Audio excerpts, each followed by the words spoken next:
Hi guys, good morning. Ouch, mainit. Kanin. Ayan, almost done na ang kanin.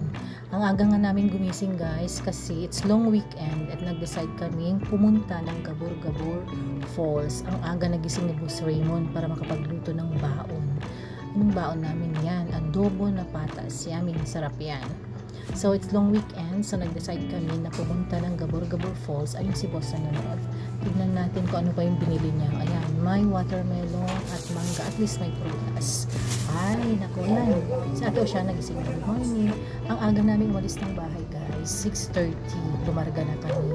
Para naman nang sa ganun, maaga din kami makakarating sa Gabor-Gabor. At least hindi pa siya masyadong mainit. Favorable pa yung weather. Ayan nga, habang daan nakita namin ito ang habang bridge, bagong bridge ang haba niya. Hindi ko alam kung saan papunta ang bridge na yan. Pero ang ganda niya. Papuntang Gabor-Gabor, maganda na pala ang daan. Ang Gabor-Gabor Falls ka pala ay nasa Nangilatan, Peña Blanca, Cagayan. At eto na nga. Ayan, marami nang nauna sa amin. Nakarating kami ng Gabor-Gabor maaga. Pero mas marami pa palang maaga sa amin. Ayan, meron na. So una, nagbayad muna si boss ng entrance. 100 at sa students 50 pesos bago ka bumaba papuntang falls. Actually, ito na, bumababa na kami. Hindi naman mahaba yung lalakarin mo. Sandali lang, hindi ka mapapagod. Dito nga kami sa hagdanan pababa, naririnig na namin yung falls. Ang sarap sa tenga. Very therapeutic. Ayun naman, nakikita na rin kami mga cottages. Nakikita na rin namin yung tubig. Ayan, dito, pipili ka na ng cottage kung anong gusto mo. Ang cottage nila nagre-range ng 700 to 1,000. So, ang kinuha naming cottage ay worth 700. At eto, may guidelines sila na babasahin mo. Na kailangan basahin talaga ng bawat guest bago lumusong sa falls para safe. Ayan yung guidelines nila. Ang sarap ay na yung tubig. Tinatry namin pumunta doon kasi pagdating namin doon, sabi ng anak ko, ang falls daw, nasa taas daw talaga. Kaya yan, si Ian, nauuna na, pupuntahan na namin yung falls. Kaya dahan-dahan lang. May lubid naman kung saan kakapit ka para hindi ka madulas. Ayan, nakasunod na si Oceana at si Rihanna. Dahan-dahan lang sa paglagad kasi madulas na rin yung mga bato. Kailangan kumapit ka sa lubid at maagos na rin. Malakas na rin yung agos ng water. Ayan nga.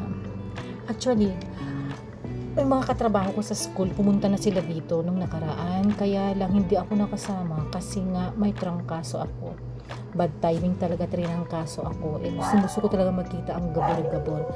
Kaya naman plinano talaga naming pumunta. So nagkataon, Father's Day, Sunday, Monday, since holiday, pumunta na kami, nag-decide na kami.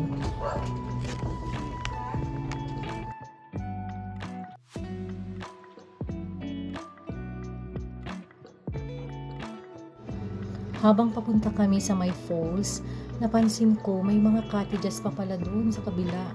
Mas malapit sa falls. Naisip ko parang mas maganda doon. Kaya sinabi ko kay boss, lipat na lang kami doon. Kaya lang sabi niya nakakahiya daw dahil nakabayad na kami. Kasi ang nakuha naming cottage nasa bungad. Medyo malayo siya dito sa may falls. Pero okay lang din naman. Hindi naman siya kalayuan. Okay lang. E tinanong ko si Manong kung pwedeng lumipat. Sabi niya pwede lang daw makipag-swap. Kaya lang ang problema, iba-iba daw ang may-ari ng cottage. Kaya ayun, nag-decide na lang akong hindi na lang kasi nga nakakahiya naman kung babawiin namin yung binayad namin dun sa kabila. Tapos lilipat kami dyan. Tsaka isa pa, hassle na rin, magbubuhat pa kami ng gamit. And settled na kami dun sa unang cottage na pili namin. Magbubuhat pa ng gamit, lilipat dyan, tatawid. So, okay na lang din, dun na lang kami. Ito nga sinasabihan kami ni Manong, huwag daw kaming aapak. Ayun no yung black na lumot. Kasi daw sobrang dulas daw ng mga bato na yan, basta't may black na lumot. Kasi daw, the other day, mayroon daw silang guest. Mapak dun sa bato na may black na lumot na dulas. Ayun, bagok ang ulo. Kaya tuloy medyo natakot na kaming pumunta. Anyway, hindi naman gaanong malayo. Sandali lang naman. Kaya lang, try lang namin pumunta. Kasi nga sabi ng anak ko, nandun pa daw sa taas yung mga falls. Ayun nga, yung falls. Ang ganda niya. Ayan na, malapit na kami. Ang ganda ng nature, guys. Ang ganda ng falls. Ang ganda ng Gabor Falls. Ayan na, ang ganda niya. Ang linaw ng tubig niya.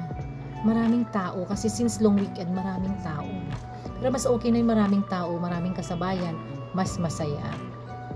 Ayan na, ang ganda niya.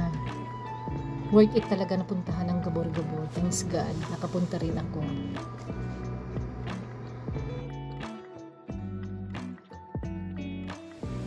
Ayan, swimming na si boss. Hi guys, first time ko mag-voice over. Nakakapagod pala. Hinihingal ako. Kaya may mga rest. Kakahingal din pala mag-voice over. Sasabayan mo kasi yung video. Yan, nag-swimming na nga kami. Malamig yung water. Alam nyo, yung sa likod ko, kung saan ako nagsiswimming, meron siyang maliit na cave. Ayun o, sa likod ko mismo, maliit na cave. Ang ganda niyan guys. Hindi ko na kasi siya nakunan kasi baka mabasa yung cellphone ko kung isasama ko siya. Ayun o, maliit na cave yan. Ang sarap sa loob niyan. Ang ganda. Ayan yung mga anak ko. Ang lamig daw, sabi nila. Lublog nyo na yung katawan nyo para hindi na kayo ginawin. Saya din. Thanks God.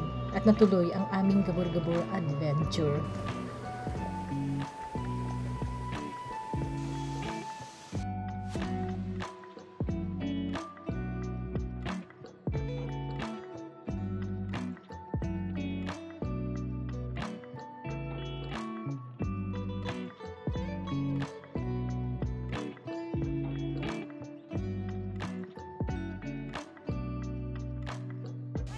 Originally guys, ang nagplano na pumunta ng Gabor-Gabor, kami lang ng mga bata. Pero nag-text si Boss Raymond, sabi niya, daw kaming pupunta na kami lang, hintayin daw namin siya at uuwi siya at sasama siya sa Gabor-Gabor. Good thing naman kasi siya lahat ang nag-prepare, nagluto, namalengke, nagbuhat. So nice one Pops, good job ka doon Pops. Thank you. Kaya ayan o, alam niyo kung saan siya nagsiswimming? Malalim yan. May part na malalim, may part na hindi. Ang ganda ng tubig, ang linaw-linaw. Ang sarap niya. Kung meron tayong tinatawag na rice terraces, ito naman falls terraces. Ang ganda niya. Ang ganda ng nature guys. Love it. Thank you Lord. Talaga.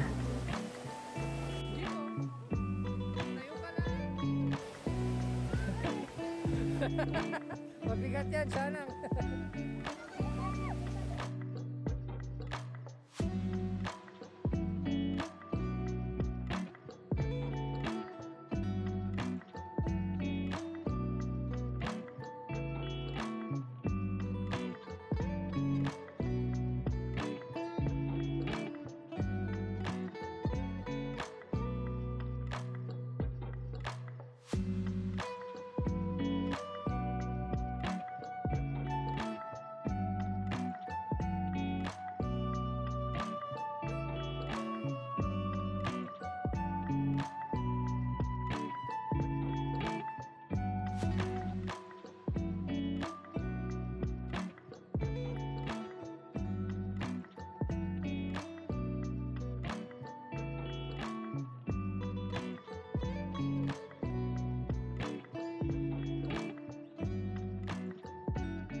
So yan lang guys, thank you, bye!